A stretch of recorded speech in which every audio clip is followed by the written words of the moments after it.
नमस्कार, आप देख रहे हैं न्यूज नेशन। आपके साथ में हूं सबीना तामंग देशमुख। और रोहिंग्या का जाल सुरक्षा पथ सवाल से लेकर हमारी एक खास पेशकश जारी है। खास मेहमान भी हमारे साथ इस वक्त होंगे, लेकिन बड़ी खबर इसी से जुड़ी हुई आप तक पहुंचा दें कि रोहिंग्या पर इस वक्त की यह सबसे अहम खबर। रोहिंग्या पर न्यूज नेशन पर बड़ा खुलासा हुआ है। रोहिंग्या शरणार्थियों को भारत में बसाने की साजिश यहां पर सामने आई है। म्यांमार हिंसा से पहले जम्मू में बसाने का यह सिलसिला एक बड़ी तस्वीर के तौर पर सामने आया है। पश्चिम बंगाल से कराई गई अवैध घुसपैठियों की एंट्री, ये भी आपको बता दें कि मालदा से अवैध घुसपैठियों को दिल्ली तक लाया गया। ये बड़ा खुलासा न्यूज नेशन के जरिए सामने आया है। परत दर परत किस तरह से ये पूरी तस्वीर यहां पर बनी और आगे बन रही है, वो आपको रिपोर्ट के जरिए जरूर दिखाएंगे। चर्चा भी करेंगे खास पैनल से, लेकिन इससे पहले ये बड़ी खबर आप तक हम पहुंचा रहे हैं कि किस तरह से पश्चिम बंगाल से अवैध घुसपैठियों की एंट्री करवाई गई, किस तरह से मालदा से अवैध घुसपैठियों को दिल्ली तक लाया गया है।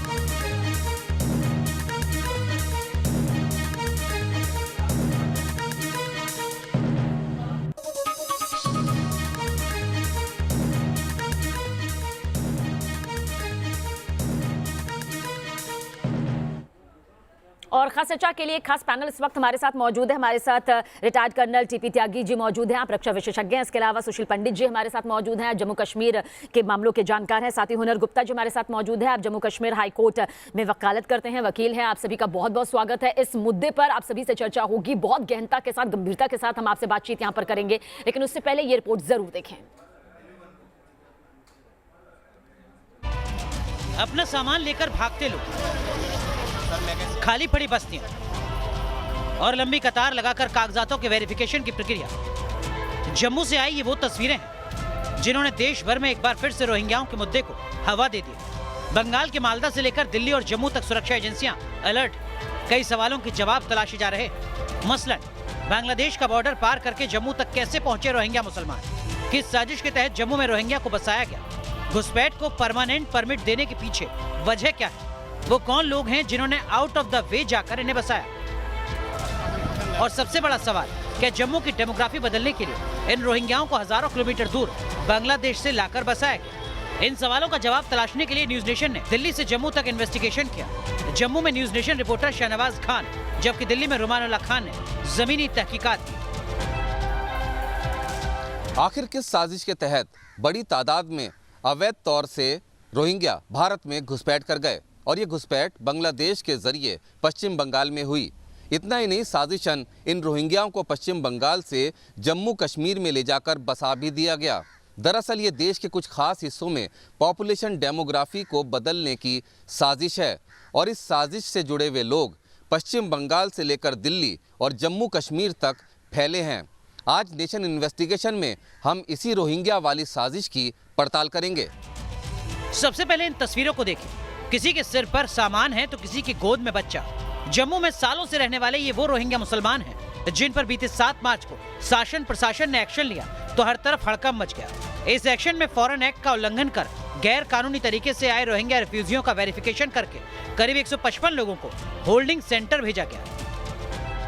पुलिस और जो प्रशासन है उसने यहाँ पर जो वेरिफिकेशन का प्रोसेस है उसको यहाँ पर लगातार चालू रखा है, और लगातार वेरिफिकेशन जो है वो लगातार यहाँ पर रोहिंग्या रिफ्यूजीज की हो रही है। और ये फिलहाल देखा जा रहा है कि कितने ऐसे रोहिंग्या रिफ्यूजी हैं जो इस समय जम्मू में यहाँ पर रह रहे हैं। जम्मू में हुई इस कार्रवाई का असर दिल्ली में दिखा।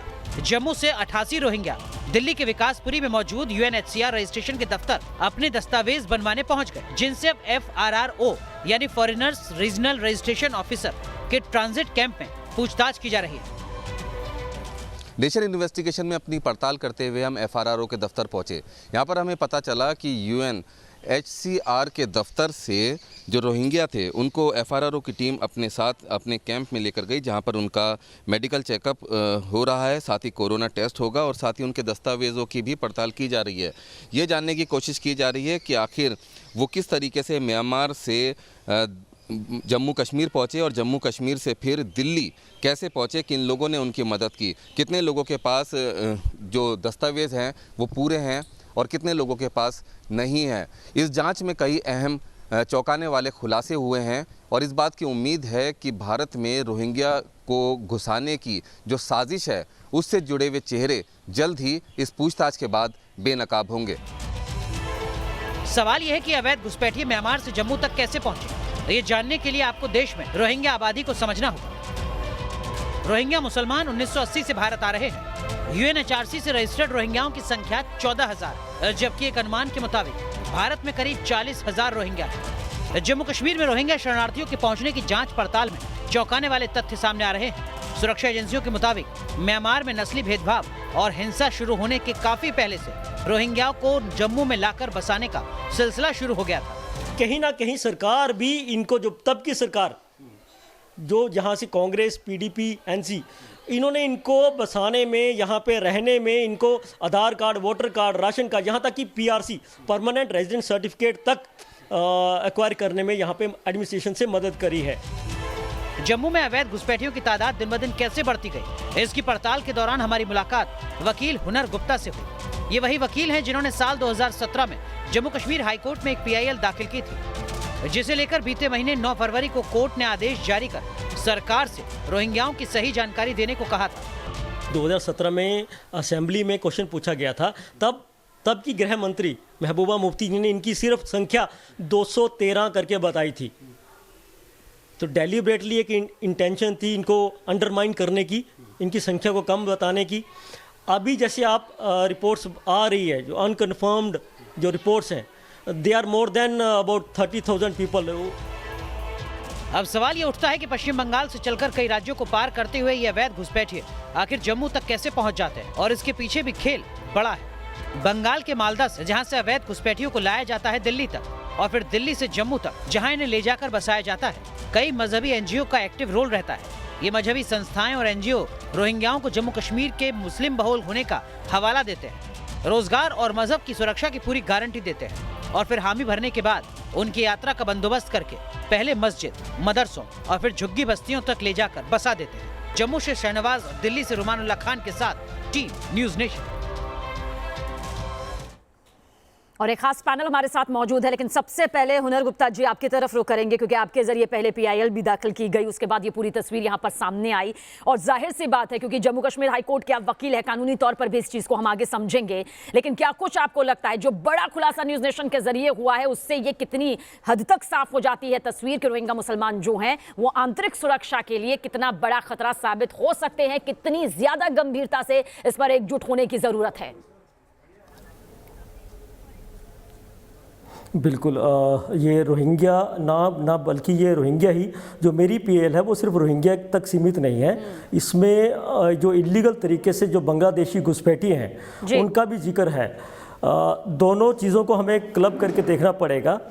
हमें सिर्फ रोहिंग्या की तरफ नहीं इशारा करना है, हमें दोनों को देखना है, क्योंकि दोनों जो लोग हैं वो हमारी आंतरिक सुरक्षा के लिए बहुत बड़ा खतरा है। जैसे कि आपकी रिपोर्ट्स में पूरा इसमें जिक्र किया गया है, मेरी पीआईएल में भी मैंने लिंक इस्टेब्लिश करने की कोशिश की है कि ये लोग देश की सुरक्षा के लिए, और ख़ासकर जो जम्मू जो खित्ता है इसकी जो बिल्कुल बॉर्डर से 10 से 15 किलोमीटर दूर है पाकिस्तान से, और पाकिस्तान और चाइना हमेशा इस ताक में लगा रहता है कि कैसे ऐसे लोगों को आइडेंटिफाई करके उनको भारत के खिलाफ इस्तेमाल किया जाए।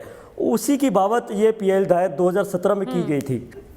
बिल्कुल, और जाहिर सी बात है देश की आंतरिक सुरक्षा का जब जिक्र यहाँ पर सामने आता है, क्योंकि एक बड़ा जाल जिस तरह से यहाँ पर एक खुलासे के तौर पर सामने आया है, इसलिए चर्चा भी यहाँ पर जरूरी हो जाती है। हर कोने पर मौजूद रोहिंग्या मुसलमान जो हैं वो किस तरह से देश के लिए खतरे की घंटी बजा चुके हैं, इस पर हम बातचीत करना चाहेंगे टीपी त्यागी जी आपसे, क्योंकि सुरक्षा सबसे बड़ा मुद्दा है, अहम मुद्दा है, जिसमें एकजुटता नजर आती है, हमें सियासत भी दिखाई देती है। हालांकि रक्षा विशेषज्ञ होने के नाते सियासत से हटकर हम आपसे पूछेंगे कितना जरूरी हो जाता है कि आइडेंटिफाई किया जाए, इस चीज को समझा जाए, और ये जो खुलासे हैं उन्हें और गंभीरता से लिया जाए, क्योंकि बात देश की आंतरिक सुरक्षा से, देश की असमत से जुड़ा है।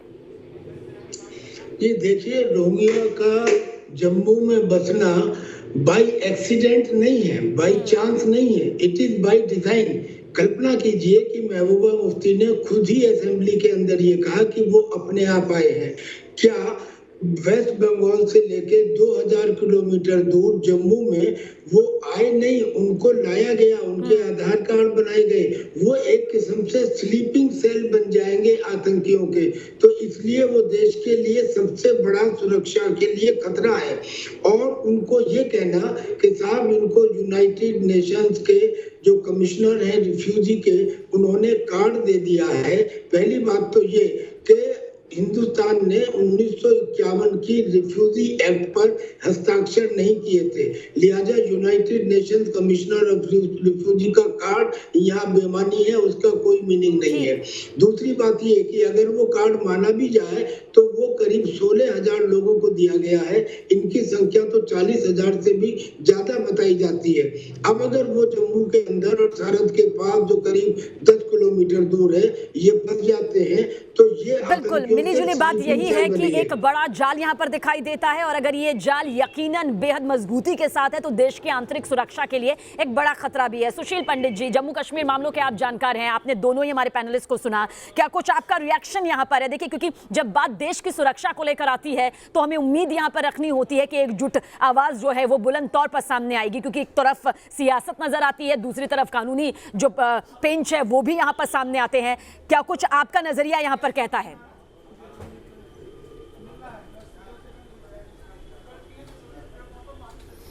बहुत बहुत धन्यवाद सबीना जी। मैं सबको पहले नमस्कार कहूंगा, महाशिवरात्रि की शुभकामनाएं दूंगा। देखिए, रोहिंग्या एक देश टाप कर आए हैं, ये म्यांमार के अराकान क्षेत्र से आए हैं, बीच में बांग्लादेश पड़ता है और उसके बाद 9 राज्यों की सीमाएं हैं। बंगाल है, बिहार है, उत्तर प्रदेश है, उत्तराखंड, हिमाचल प्रदेश है, पंजाब, हरियाणा, दिल्ली से होते हुए ये जम्मू पहुंचे हैं।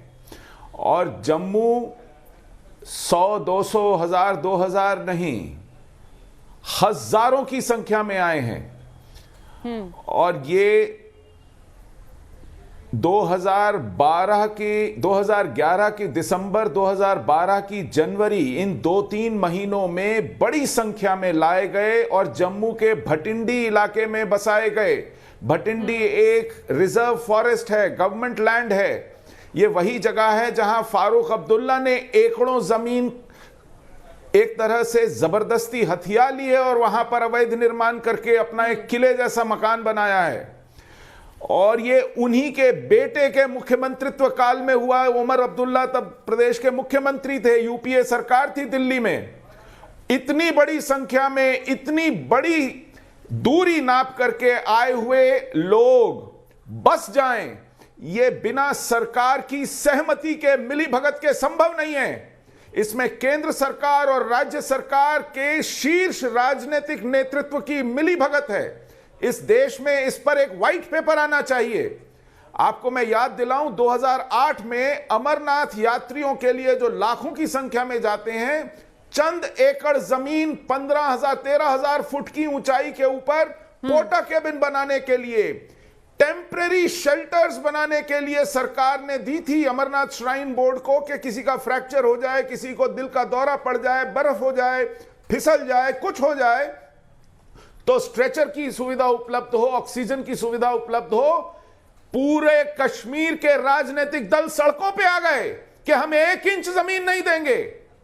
ये हिंदुओं का तीर्थ था, ये हिंदू तीर्थयात्री थे। चलिए, इतना यहाँ पर तय है कि अगर आग बबूला हो गया और वो जमीन वापस छीन ली गई, फैलाने की कोई कोशिश हो रही है, वो जमीन वापस छीन ली गई। न्यूज़ नेशन ने जिस तरह से ये बड़ा खुलासा यहाँ पर किया है, उसके बाद सवाल यही खड़ा होता है कि आखिर किस तरह से इस पूरे मामले को लेकर आगे की तस्वीर बनेगी। आप सभी हमारे साथ बने रहिएगा, कुछ और अहम सवालों के जवाब आपसे यहाँ पर तलाशने की कोशिश करेंगे, क्योंकि बात देश की सुरक्षा से जुड़ी हुई है। एक छोटा सा ब्रेक, बहुत जल्द हाजिर हो रहे हैं।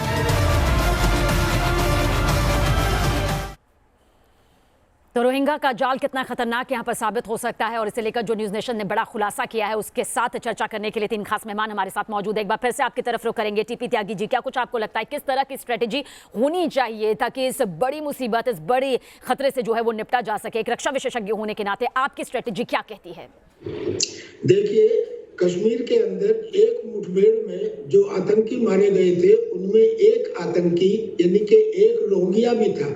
इसका मतलब ये है कि ये केवल एक स्लीपिंग सेल की तरह ही नहीं बल्कि एक बाकायदा एक्टिव टेररिस्ट की तरह भी काम कर सकते हैं। हाफिज सईद ने के भी इनके साथ लिंक होने के सबूत मिले हैं, लिहाजा इनका खतरा छोटा नहीं है। और इस खतरे को खत्म करने के लिए स्ट्रेटेजी कोई बहुत ज्यादा डिफरेंट नहीं, सिंपल एक स्ट्रेटेजी है। इनके जो हिमायती हैं इनकी जो सहायता करने वाले हैं, चाहे वो कोई भी हो, चाहे वो कोई राजनीतिक पार्टी के लोग हो, उनका अब बहिष्कार किया जाए। और अगर सरकार नहीं करती तो आप हुनर गुप्ता जी, आप इससे सहमत नजर आते हैं? एक स्ट्रेटेजी यहाँ पर त्यागी जी बता रहे हैं। देखिए, इसमें एकजुटता अभी भी नजर नहीं आती है, चाहे वो सियासी तौर पर हो या फिर ना हो। हिंदुस्तान शरणार्थियों का दर्द बखूबी समझता है, लेकिन उन शरणार्थियों का नहीं जो हिंदुस्तान के लिए खतरा साबित हो सकते हैं, जिनके आतंकी कनेक्शन भी सामने आते हैं। ऐसे में क्या कुछ आपको लगता है कि आगे की रणनीति के तहत होना चाहिए? शहनाज जी, आपके व्यूअर्स को एक चीज़ बताना चाहता हूं कि इंडिया ने इंटरनेशनल रिफ्यूजी कन्वेंशन को 1951 को साइन नहीं किया। हमारे ऊपर कोई दायित्व नहीं बनता है कि हम जो भी इलीगल तरीके से बिना परमिशन के हमारे देश में या हमारे इस जम्मू रीजन में घुस आता है उसको यहाँ पे रखें, और वो भी ऐसे लोगों को जिनका आतंकी लिंक निकलता है। वही चीज़ मैंने आपकी रिपोर्ट में आपने पहले ही बताई कि 2015 में महबूबा बिल्कुल। सुशील पंडित जी, लास्ट रिएक्शन यहाँ पर आपसे चाहेंगे, वक्त कम है इसलिए जल्द आपसे सर यहाँ पर समझना चाहेंगे, क्या कुछ आपको लगता है क्या कुछ होना चाहिए, क्योंकि एक बड़ा खतरा है जिसका खुलासा न्यूज़ नेशन ने यहाँ पर अपनी रिपोर्ट के जरिए किया।